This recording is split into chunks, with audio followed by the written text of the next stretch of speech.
Hello, this is Alex Muir with Focus Media. I just wanted to give you this quick video analysis as promised. I'm going to show you a few things that you can do today to help bring you more customers in your business. Now you're probably asking yourself why do we do this and what's in it for us? Oftentimes I found business owners are just too busy running their businesses on a day-to-day basis to have time to learn the inner workings of the internet and how it can actually work to your benefit. The only hesitation you might have on hiring somebody is that you just don't know who the expert is from who isn't. I found that by giving a few tips on what we can do to impact your business for free has resulted in some of these business owners hiring us to do it for you and being your SEO specialist. First, a little bit about Focus Media. We're a boutique firm specializing in internet marketing solutions, specifically website design, redesign, SEO, which stands for search engine optimization, and social media marketing. I like to treat every video as if I was consulting you guys for the first time. Now with that in mind, let's start out by looking at your website. It's nicely set up, to be completely honest with you. It's well organized. You have high resolution pictures and the layout is really clean. One thing I do notice is that you have a contact form on your landing page, which is great. I always advise my clients to have this. However, we have a product that will kick this form into overdrive. Now correct me if I'm wrong, but the way your contact form is currently set up, when a client fills out the form, it either sends you an email or a text, maybe even both, and then you contact them when you have the opportunity to. Our product, what it does, it calls the client as soon as the form is completed within 15 to 30 seconds, and it rings to your designated phone that you tell us to use. Now the main benefit here is quite obvious. It doesn't give the client the opportunity to leave your website and to look at one of your competitors and maybe call them for the business. So basically, back to your website. Overall, your website isn't bad. A few tweaks here and there, and we should be fine. But the problem often doesn't lie in the website itself. It's how the search engines recognize or don't recognize you, and that oftentimes is in the background of what your website, what they're looking at. Now what I'm going to do is I'm not going to bore you with specifics on how the internet works. You just have to understand the basic information. Search engines like Google, Yahoo, and Bing have algorithms which determine your rankings and if your business is seen by potential customers. Now of these three search engines, Google is used by about 76% of the people in the US. The other 24% is divided up between Yahoo, Bing, and other small search engines. So Google has to be the primary focus of your business. Alright? So tip one, this up here is what's called a map pack.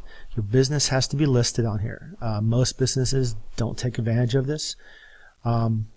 Maybe because they don't know about it, or maybe they don't know how to properly set it up. I don't think that you're on here. I don't see you anywhere. So I would advise getting on here. And if you are on here, there's certainly tweaks that we can do to help you, rank up to the top 3. If you're not on there, you must claim and optimize your Google My Business page. And again, I can't emphasize enough how important it is that this is set up properly the first time, or you are going to have issues down the road. Tip 2.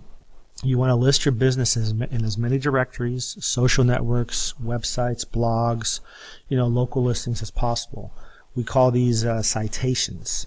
And now I'm going to go into more detail on what citations are later on.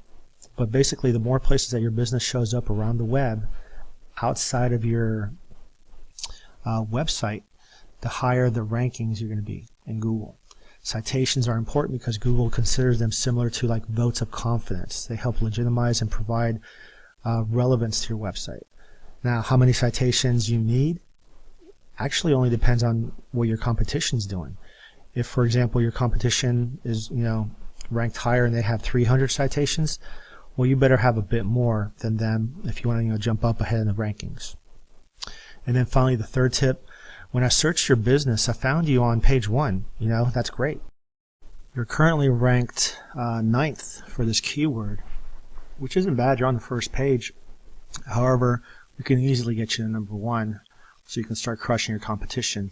And based on studies, 66% of the people searching on Google click that first organic listing versus 18% on the third.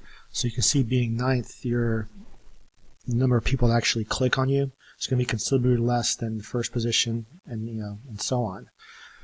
So here we have one of the tools that I use to determine the strength of the website, And two of the main key components in organic rankings are going to be your citations, which we discussed earlier briefly, and backlinks. This is a look at your website. So here are your citations, kind of low, and then these are your backlinks. And then this is your competitor. As you can see, you're behind the 8 ball, as they say, when it comes to your citations and your backlinks. So you definitely need to add more citations and backlinks if you expect to move up in your rankings and be higher than them. So I hope these tips do help you. I know that this might seem a bit overwhelming, but as local search becomes more and more competitive, these steps, among others, do become more vital to the success of your business on the internet. Now keep in mind that these measures alone won't necessarily shoot you to the top of your rankings, but they are necessary. And if you would like to discuss further options and allowing us to help you with your SEO needs, either respond to my email or call me directly at 214-849-1919. All right, have a good day.